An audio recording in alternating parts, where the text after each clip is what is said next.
I was a mother who believed that love was stronger than any law. My days passed in hospital corridors, among the smell of antiseptic, the quiet beeping of monitors, and the whispers of doctors avoiding my eyes. One phone call, one person who said they knew where to find a kidney faster. A week later, my son was breathing easier, and I no longer could. Now, as keys jingle behind bars, I think only of one thing. Can a good deed be a crime? If this story resonated with your soul, click subscribe and let me know in the comments which city or country you're listening from. I'm truly curious to know where you're tuning in from. My name is Emily Carter. I was 39 years old, a mother, a wife once, and a senior accountant at a private pediatric clinic in Cincinnati, Ohio. I lived in a small beige house at the edge of the suburbs, where the lawns were trimmed evenly and the mail arrived on time. My life was built on routines, on spreadsheets and numbers that balanced at the end of each day. I had never broken a rule, never run a red light, never missed a deadline. I was the kind of woman who scheduled flu shots 6 months in advance, who kept paper files for everything, who labeled containers in the pantry. My world was safe, predictable, quiet, until it wasn't. It started with a fever that wouldn't go down. Jamie, my son, 8 years old, all bones and light, came home from school with flushed cheeks and shadows under his eyes. I gave him Tylenol, soup, tucked him in early, told myself it was just a bug. But the fever lingered. His appetite faded. He grew pale and tired. Within 2 weeks, he could barely climb the stairs without stopping halfway, his hand clutching the rail, his breath shallow and wheezing. The tests came next. Blood work, ultrasounds, a battery of scans. I took off work without hesitation, sat in cold waiting rooms clutching my purse like it could hold the answers. The doctors spoke in low voices, exchanged looks behind glass doors. Finally, one of them called me in, handed me a folder of printouts and words I couldn't pronounce. Chronic kidney disease, stage 5. They said it slowly, as if it would soften the blow. His kidneys were failing. He needed a transplant. Soon.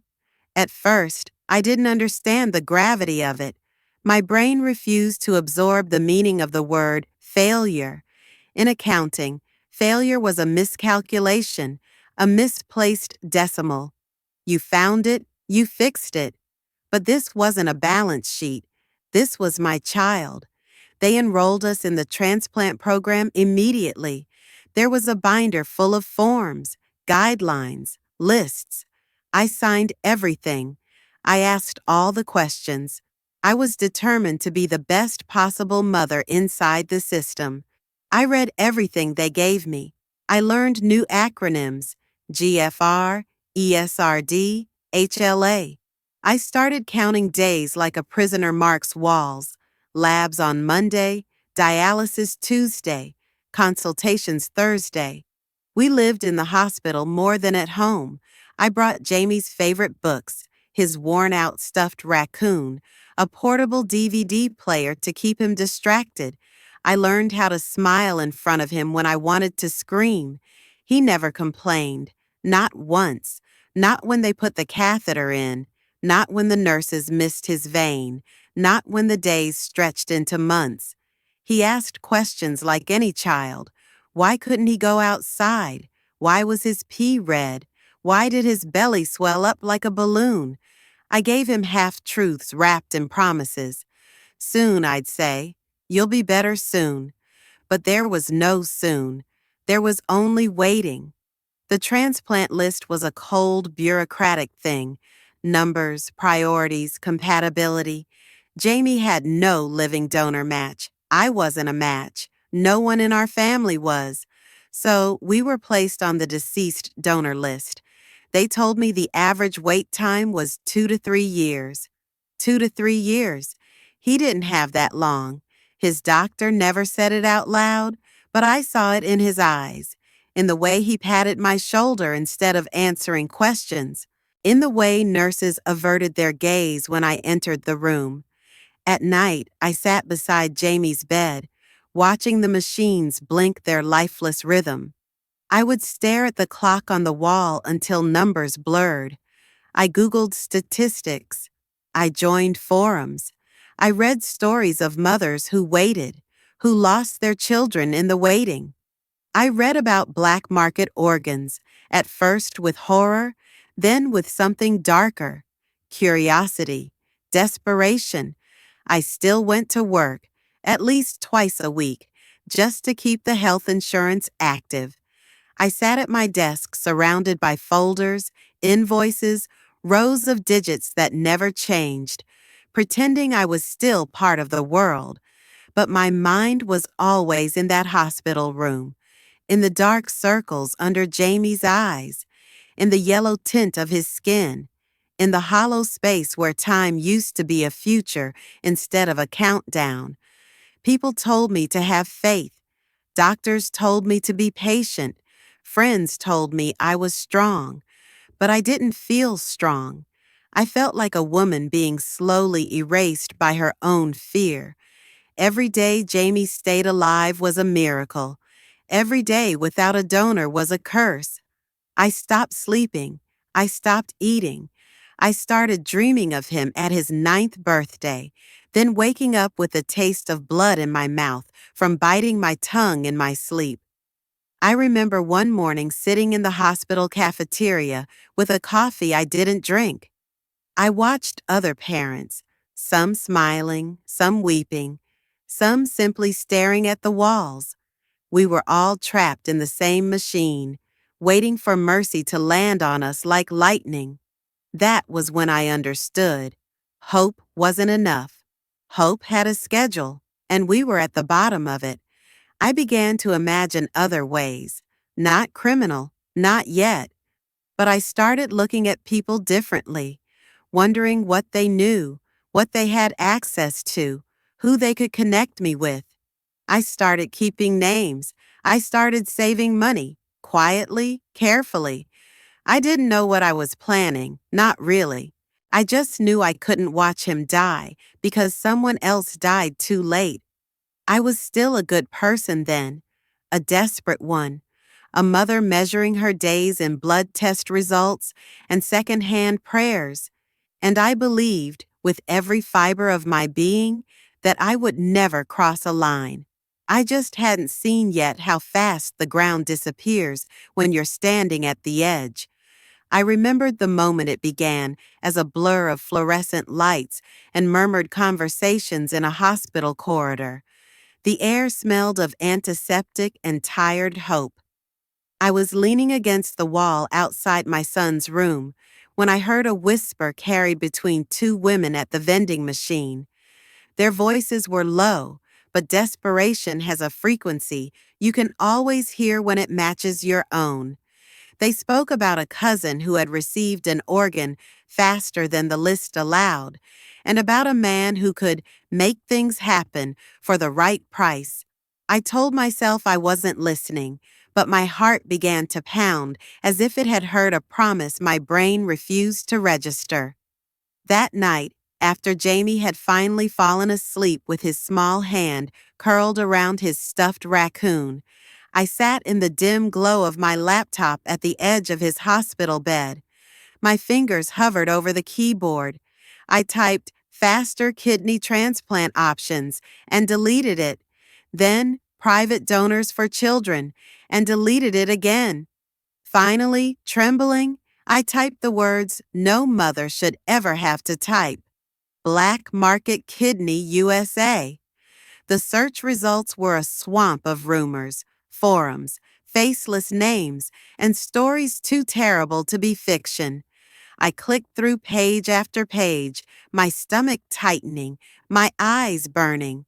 For hours, I read stories of people who had found ways, unapproved ways, to save their loved ones. Some were arrested, some disappeared, some simply stopped posting. The next day, I tried to act normal. I went to work, sat at my desk, filed insurance claims, but the screen blurred in front of me. The numbers on my spreadsheet turned into numbers on a waiting list, and each row was another day Jamie didn't have. By lunchtime, I was in the bathroom stall with my phone, scrolling through encrypted chat groups and forums where people spoke in code.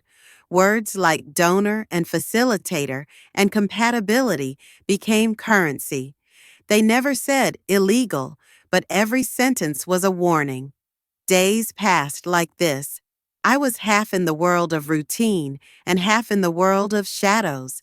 I learned how to hide my tracks, how to delete histories, how to use a VPN. I memorized usernames and email addresses. I learned to decipher the language of desperation. A donor was a friend, a payment was a donation, a surgery was a private arrangement. I hated myself for understanding, yet I couldn't stop. The idea had become a seed lodged under my skin, growing roots. One evening, as the winter sun melted into the horizon and the hospital hallways turned the color of old bones, I received an email. It was a single sentence: "I can help you." Attached was a phone number with no area code. My hands shook so badly I almost dropped the phone. I waited until the nurses changed shifts, then slipped into an empty conference room and dialed. A man answered. His voice was steady, professional, without accent. He introduced himself as Dr. R.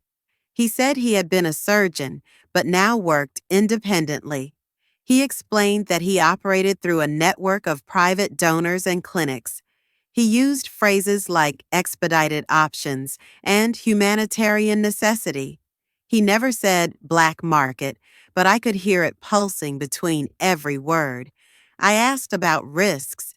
He said every surgery carries risk, but his team was experienced. I asked about cost. He gave a number so large my throat closed. It was more money than I had ever seen in one place. I asked how soon. He said within weeks, maybe days if we were lucky. He asked if my son had already been evaluated for compatibility. I told him yes, gave him the details. He asked if I understood the confidentiality required. I said yes, though my voice cracked. He ended the call by telling me to sleep on it and call back when you're ready. I didn't sleep. That night, I walked the hospital corridors long after visiting hours, my footsteps echoing off the tile. The vending machines hummed. Somewhere, a monitor beeped a slow alarm.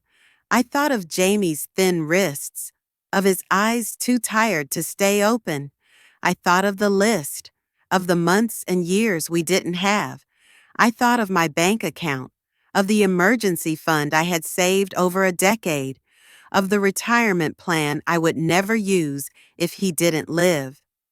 The next day, I called Dr. R again. My voice was steady now, like someone signing a contract. He gave me instructions, an encrypted payment link, a name to wire the funds under, a clinic address in another state. He said the donor was already being evaluated. He said my son could be prepped within a week. He said it would be safe. He said no one would know. I transferred the money in 3 parts, moving from bank to bank, watching numbers disappear from my accounts like sand slipping through my fingers. It was my entire savings, the equity from my house, a small loan under my sister's name. I did it without hesitation.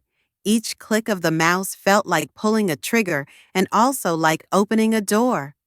When it was done, I sat in my car outside the hospital and stared at the steering wheel. It was snowing, soft flakes landing on the windshield, melting into water. The world outside was quiet, ordinary. People walked past carrying coffee cups, bundled in scarves, talking about their weekends. And I sat there, a mother who had just committed a crime to save her child, though no one could see it yet. A week later, we were on a plane to a clinic in another state. Dr. R met us at the door, wearing a white coat that looked official but wasn't. He smiled at Jamie, called him Champ. Jamie smiled weakly back. They led him away for pre-op tests. I signed papers that weren't real papers. I held his hand as they wheeled him toward the operating room. The hallway smelled of bleach and metal. My chest felt hollow, as if my heart had stepped out of me. I watched the double doors swing shut and told myself this was just another kind of hospital, another kind of doctor, another kind of hope. I told myself that mothers have always done what they must. I told myself I would not regret this. I didn't know yet how easily a promise of salvation can become a sentence. That night, alone in a motel room near the clinic, I sat on the edge of the bed and stared at my hands.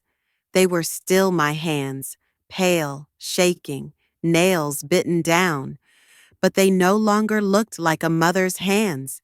They looked like a stranger's, a woman who had crossed a line, a woman waiting for the knock on the door. And somewhere down the hall, my son was breathing easier. When we came back home, winter was already receding. The snow on the sidewalks had turned to dirty slush, and the trees in our neighborhood stood bare and trembling like survivors. Jamie moved slowly, but with more color in his cheeks. His skin no longer had that waxen sheen, and the dark circles beneath his eyes had begun to fade. He could climb the stairs without stopping. He could eat without wincing. He smiled again, tentative at first, then with the shy brightness of a child who remembers what it is to be alive. I told myself that everything was normal now, that the nightmare was over. I began to fold his clothes in neat piles again, to plan meals, to make lists. I returned to my office part-time, answering emails, reconciling accounts, filling out insurance forms as if the world had not shifted beneath my feet. My co-workers said they were glad Jamie was better. They called me strong, resilient, blessed. I nodded, smiled, thanked them. But inside my chest, something remained coiled and heavy, like a stone I couldn't cough up. The money was gone, every account drained, every safety net cut away. I began receiving letters from banks about overdue payments, from the mortgage company about penalties. I stacked them on the kitchen counter beneath a ceramic bowl of fruit that was always beginning to rot. I kept telling myself I'd figure it out later. For now, I needed to focus on Jamie, on keeping him healthy, on the medications and follow-up appointments and blood tests. But shadows had already crept into our bright little house. They lived in the corners of my mind, in the spaces between tasks. At night, after Jamie had gone to bed, I sat awake in the dark living room, listening to the hum of the refrigerator, the click of the heating vents, and every small noise outside. My body had become an instrument tuned to a frequency of dread. I jumped at the sound of the mail slot, the creak of the porch, the slam of a car door on the street.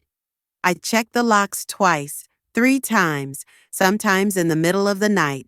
The first sign came in the form of a letter on heavy paper with a government seal. It was from the Department of Health and Human Services, Division of Transplant Oversight.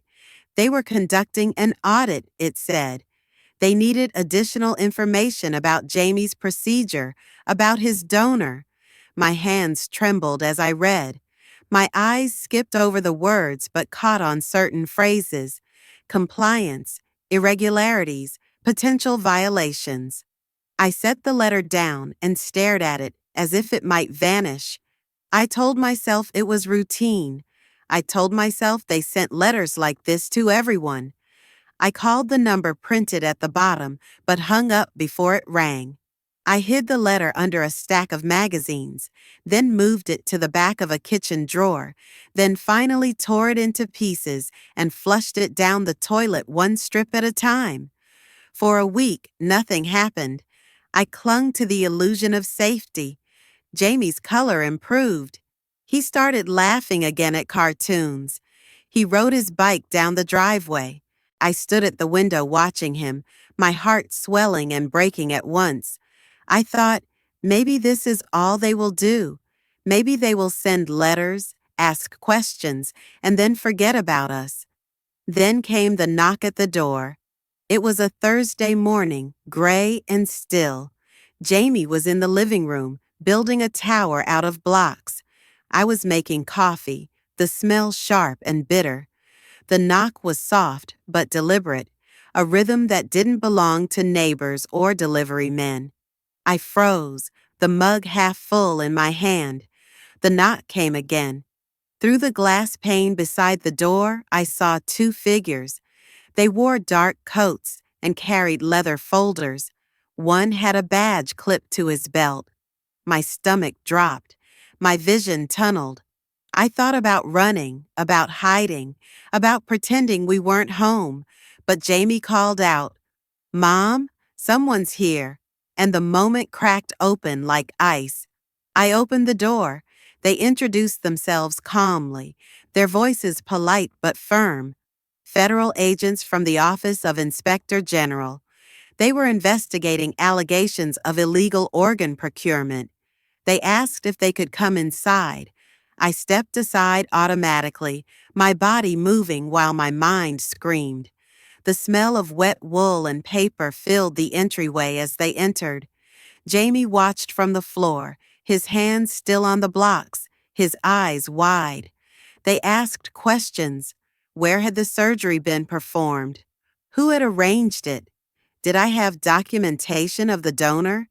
I heard myself answering in a voice that wasn't mine, flat and wooden. I said I didn't know, that the hospital had handled it, that everything was above board. They wrote in their notebooks. They exchanged glances. They asked if they could look at my phone, my computer. I thought of the emails, the wire transfers, the number without an area code. I thought of Dr. R and his steady, faceless voice. My pulse thundered in my ears. I told them I needed to speak to a lawyer. Their expressions didn't change. One of them reached into his coat and produced a folded paper. A warrant.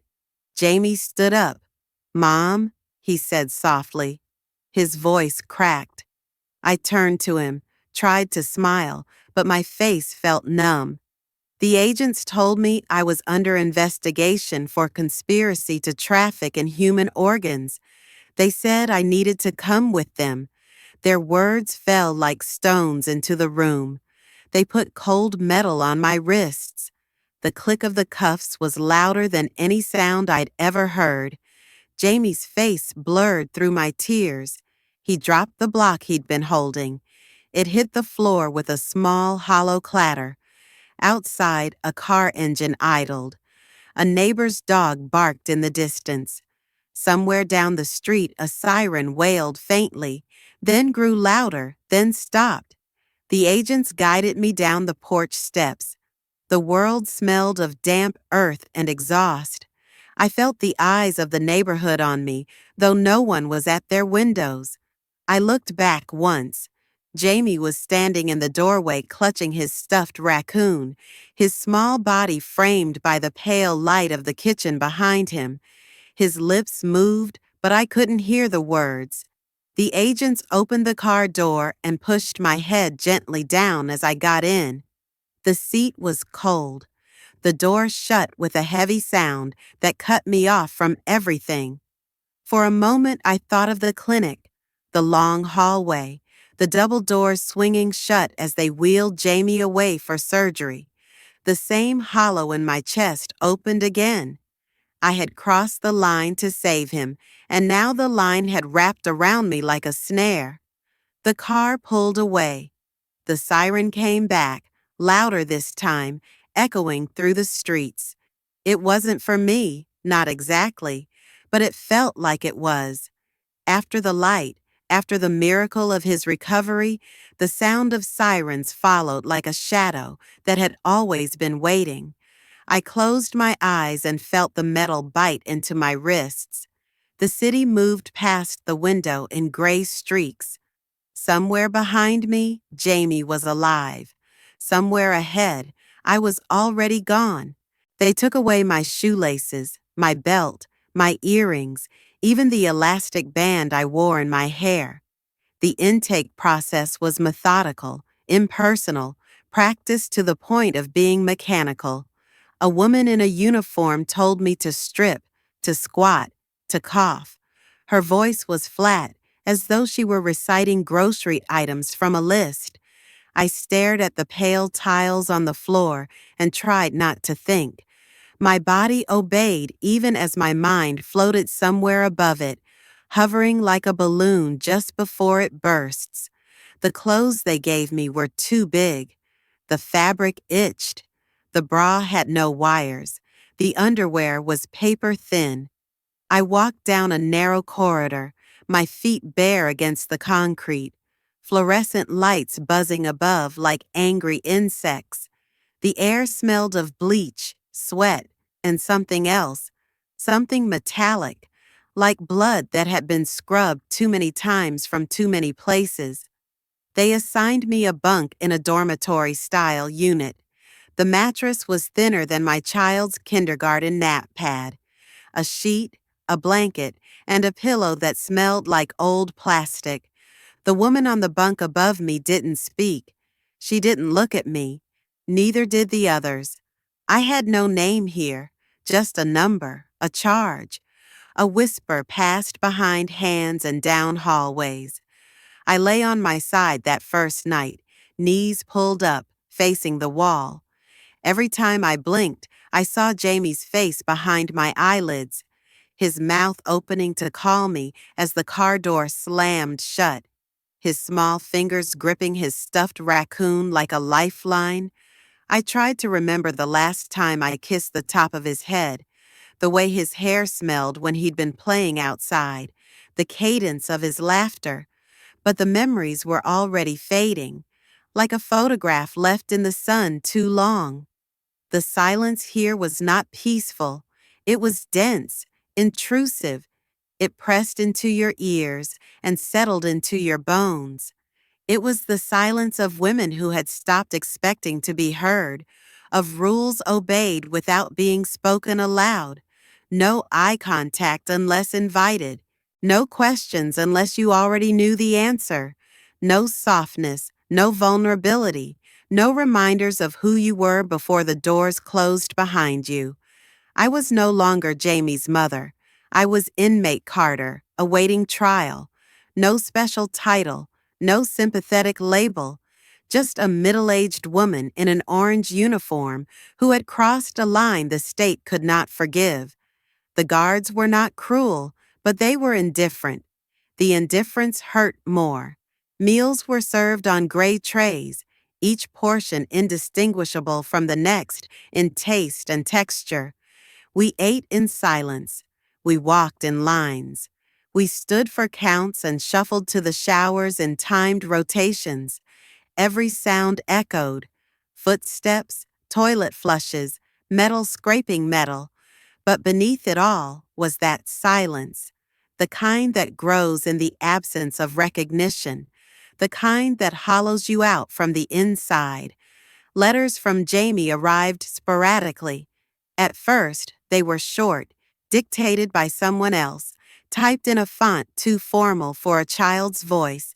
I am doing well. School is okay. I miss you. I held those pages like scripture, reading them until the corners frayed.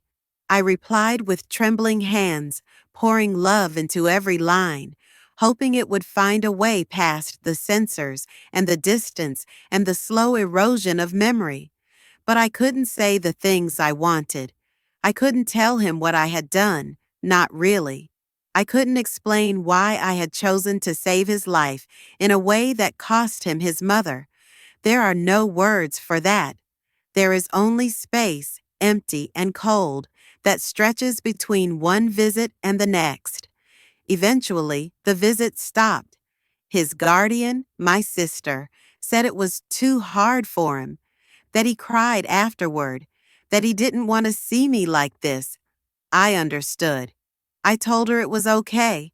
I told her I wanted what was best for him. Then I hung up the phone in the common room and sat on the bench until the timer buzzed and the next woman took my place.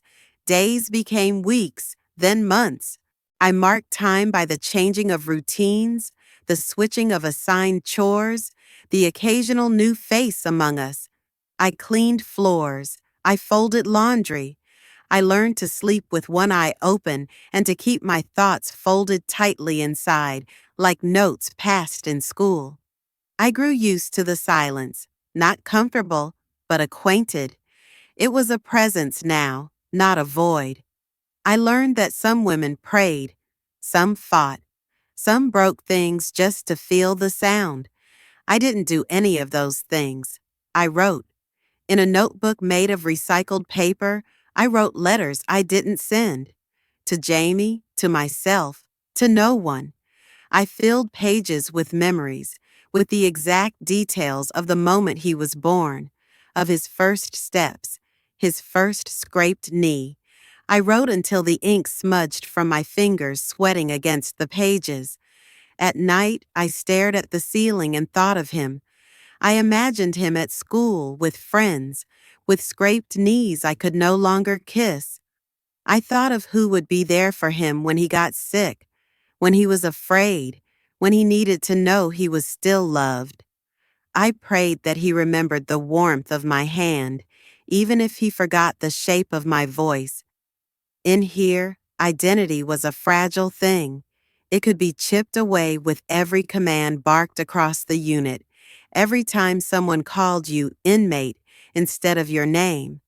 I began to question whether motherhood could survive in a place like this, whether love could endure without contact, whether I still had the right to claim the word mother when the world had stripped it from me. But I never stopped seeing him in my mind. No matter how blurred the days became, Jamie was always there, a tether thin as thread, running from my chest to somewhere out in the free world. He was my silence and my scream, the echo of the life I once held in my arms. I wasn't the same woman who'd walked into that clinic with trembling hands and an unpayable sum. I wasn't the woman who'd walked into this prison either. I didn't know what I had become, just that I existed now in a silence where there was no room for a mother, only a shadow of one, only a woman holding her breath, waiting for someone to call her by the name that once gave her life meaning. But no one did, not in here. I woke each morning before the count, before the lights flickered on, before the footsteps of the guards echoed down the corridor. In those moments of half-darkness, when the dormitory was still a landscape of sleeping bodies and muffled breathing, I could almost believe I was back in my own bed, in my own house, waiting for the sound of my son's small feet on the hallway carpet. But then the harsh fluorescent light cut through the illusion, and the clang of the door shattered what little dream I had managed to hold. I began to move differently inside the prison. At first, I had clung to the edges, kept my eyes lowered, counted the hours by chores and meal times. But over the months, something inside me shifted, slow as rust spreading across metal. I realized no judge, no jury, no uniformed officer could ever grant me the kind of redemption I craved. There would be no piece of paper stamped "forgiven." If I wanted anything resembling peace, I would have to build it from the fragments of my own ruin. I volunteered for the laundry crew. It was the least desired assignment, the air heavy with steam and chemicals, the machines groaning like tired animals. I liked it because it was a kind of penance. Every load I washed was someone else's uniform, someone else's sheets, the fabric of other lives worn thin by time and punishment. My hands grew raw from bleach, my fingernails cracked and split. But in that room of endless folding and sorting, I felt a strange stillness settle over me, a rhythm I could lean into. It was the first thing in months that felt like purpose. The women there began to speak to me little by little, not as a friend, not yet, but as someone who was no longer invisible. They told me their stories in pieces, like shards of glass. Some had stolen, some had killed, some had done things too terrible to name, but they all shared one common truth. The system saw only their crimes, never their reasons. They were labeled, processed, and discarded, and yet in the corners of the laundry room, between the thrum of the machines, there were flickers of something human, a joke shared, a memory confessed, a tear wiped away before it fell. I listened more than I spoke. I didn't try to explain myself anymore. The words I had used to defend my choices, love, necessity, survival, had become thin and brittle in my mouth. Instead, I began to see each woman not as a headline or a mugshot, but as a life that had once been soft and ordinary, like mine. I stopped measuring myself against them. I stopped telling myself I was different. There was a program offered on Tuesdays and Thursdays in a cramped classroom at the end of the hall. It was called Parenting from the Inside. Most women went for the hour out of the unit, for the free pens and paper, for the chance to sit on a chair instead of a bench. I went because it was the only place where I could say the word mother out loud without it echoing like an accusation. We wrote letters we couldn't send, practiced phone calls we might never make. We learned how to talk to children who had learned to live without us. I filled notebooks with exercises, never sure if Jamie would ever read a single word, but feeling something loosen in my chest each time I wrote his name. One day, a new inmate arrived on our unit, a girl barely out of her teens with eyes like chipped glass. She had no family visits, no commissary money, no one to speak for her. She reminded me of Jamie, fragile, adrift. I found myself sitting next to her in the cafeteria, sliding half of my bread roll onto her tray. She said nothing but ate it slowly, as if tasting food for the first time. After that, she started following me to the laundry room. I taught her how to feed the sheets into the press without burning her fingers, how to time the machine so nothing jammed. She told me fragments of her story in whispers, and I listened the way I wished someone had listened to me. It wasn't charity. It was something else, something like breathing after holding my breath for too long. In helping her, I began to feel a faint pulse of my own humanity return. It didn't erase what I had done. It didn't absolve me, but it anchored me in the present moment instead of the endless spiral of regret. There were still nights when I woke gasping, reaching for a child who wasn't there. Still days when the silence pressed so hard I thought it would crush me. But then there were also mornings when the sun broke through the small wire-meshed window in the laundry room and lit the steam in golden threads, and I felt, just for a heartbeat, that maybe redemption was not something given, but something lived. I wrote Jamie a letter during one of those mornings. The pen shook in my hand as I tried to form the words. I didn't tell him about the laundry or the girl or the program. I just wrote, "You are alive. I am alive. One day we will see each other again. Until then, I will try to be someone you would still recognize." I folded the paper and tucked it between the pages of my notebook because I didn't know if it would ever reach him. But the act of writing it felt like a small bridge laid across a chasm. I began to look at the other women differently, not just as inmates, but as mirrors, each of us carrying a story that had splintered at its center, each of us holding a question with no answer. The laundry room became a kind of chapel where no one prayed, but where the act of folding a sheet, of handing a roll of thread, of listening without judgment became a ritual of survival. There was no judge here to tell me I had repaid my debt. There was no ledger to mark my progress. But inside the rhythm of work and the quiet of listening, I felt something like a heartbeat return to my life. Not forgiveness, not freedom, just a steady, fragile pulse of being. I understood then that redemption would not come stamped with a seal or handed down from a bench. It would come in small, ordinary acts, in showing up for others even when no one showed up for me. It would come in the way I carried myself through each day, in the way I chose to inhabit this body and this time instead of hiding from it. And maybe if I could keep doing that, if I could keep breathing in the steam and folding the fabric and writing Jamie's name again and again, I could build a kind of redemption that no law could take from me. A redemption not measured in years, served, or debts paid, but in the quiet insistence of a heart still capable of love. In the silence of that prison, where no one called me mother, I began to call myself human again. The day they opened the gates for me, the sky was the color of dishwater. Overcast, dull, low-hanging.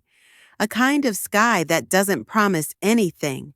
Not storm, not sun, just more of the same. I stood with my hands at my sides, a plastic bag holding the things they said belonged to me, a pair of worn-out sneakers, jeans that no longer fit, a blouse with a faint stain near the hem, my ID, my release papers. I stared through the chain-link fence and waited for something to happen, something to shift inside me. It didn't. There was no music, no slow-motion montage, no arms flung around me, just the sound of a distant highway, a passing bird, and the low drone of the gate sliding open. A guard nodded once and looked away. I walked forward, each step uncertain, like the ground might collapse beneath me if I moved too quickly. No one was there to meet me. I hadn't expected anyone. My sister had long stopped answering my letters. Jamie was with her, but I had no idea if he still asked about me or if my name had become a shadow they avoided at the dinner table. I didn't blame her. I had given her a child who needed stability and left her with the wreckage of my choices. I took a bus into the city, sat near the back, clutching my bag to my chest. People spoke around me, laughed, yawned, looked at their phones. Their normalcy felt like a language I had forgotten. My reflection in the window startled me. My face was thinner, my hair more gray than I remembered. My eyes looked like they belonged to someone older, someone who had seen too much and still hadn't found a place to put it. I had nowhere to go, not really. A halfway house had agreed to take me in. It was a squat building with peeling paint and barred windows, tucked between a liquor store and a pawn shop. Inside, everything smelled of mildew and Lysol. My room had a metal cot, a single drawer, and a laminated sign with the house rules. No visitors. Curfew at 9. Mandatory meetings twice a week. I stared at the ceiling that first night, listening to the snores and muffled cries from the other rooms, and thought, so this is freedom. In the mornings, I walked. I didn't have a job yet. My record made interviews awkward. I'd been trained in accounting, but no firm wanted a felon who had violated federal law, no matter the reason. I filled out applications anyway. Grocery stores, thrift shops, food pantries. I waited in lines with others who smelled of sweat and fear, clutching forms that never led to callbacks. Some days I rode the bus past Jamie's old school. I never got off, never stood on the sidewalk, never tried to catch a glimpse of him. I wouldn't do that to him, to myself. But I watched the children spill from the doors in their backpacks and mismatched jackets and wondered which ones had mothers who'd been brave the right way. The legal way, the kind that doesn't leave a mark. The parole officer assigned to me was young, brisk, with a practiced smile and eyes that never lingered too long. She reminded me to check in weekly, to stay sober, to attend re-entry programs. I nodded. I said yes, ma'am. I showed up on time. But inside, I felt hollow, like a sketch of a person someone had started and never finished. The city moved fast around me. Lights, horns, footsteps, smells. Everything was loud. I wasn't used to noise anymore. In prison, the silence had been heavy and endless, but now the world buzzed with so much life I couldn't keep up. I startled easily. I avoided eye contact. I spoke rarely, afraid the wrong words might tumble out. But then, one afternoon, I found the shelter. It wasn't planned. I'd been walking for hours, my feet aching, my chest tight from holding my breath for no reason at all. The sign outside read, Family Support Services. I stood in front of it for a long time before stepping inside. The woman at the front desk looked tired but kind. She handed me a form. I filled it out slowly, hesitantly, unsure what I was even applying for. Housing, counseling, forgiveness? I told her I had a child, that I hadn't seen him in years. She nodded, handed me a pamphlet about parenting classes and re-entry support groups. I stuffed it into my bag like it was fragile. I started showing up weekly. I didn't speak at first. I just sat in the back and listened. Women with soft voices and hard stories. They cried sometimes, laughed bitterly, described dreams they didn't dare say aloud. I sat there like a ghost among them, invisible but present. Eventually, they asked me to help with intake paperwork. I knew forms. I knew boxes and fields and ID numbers. My hands remembered how to file, how to sort, how to keep things in order. It was the first time I had touched a keyboard in years. The plastic felt foreign under my fingertips, but I didn't let go. They offered me a volunteer position, then a stipend, then, quietly, a part-time job. I began to feel a rhythm again. Coffee in the morning, faces I recognized, tasks that mattered. I wasn't fixing anything, but I was doing something, and that counted. One day, a new intake form came across my desk. The name caught in my throat. A woman my age, a conviction similar to mine, trafficking related, except her crime hadn't saved anyone. She looked tired, ashamed. Her eyes flicked up to mine, and for a moment I saw myself, not as I had been, but as I had become. I showed her how to fill out the forms. I didn't tell her my story. I didn't need to. I just handed her a pen and said, "You're not alone." Some nights I still woke up with my heart pounding, expecting sirens. Some mornings I stood in the shower too long, water scalding, trying to remember what it felt like to be touched by someone who loved me. There were days I walked past a playground and had to sit down to keep from sobbing. I carried my guilt like a second skin. Jamie hadn't written in months. I didn't know if he still thought of me. I didn't know if he'd ever want to see me again. But I kept a small envelope in my dresser drawer. Inside it was a photo. Him at 5, missing a front tooth, grinning with a crayon drawing clutched in his hand. On the back, in faded marker, it said, "My mom is a hero." I read those words every night before bed, not because I believed them, but because they reminded me who I was trying to become. This wasn't freedom, Not really. Freedom had edges and shadows and terms and conditions. It wasn't soft or generous. It didn't forget, but it was mine now, and I was learning how to live in it, one breath at a time.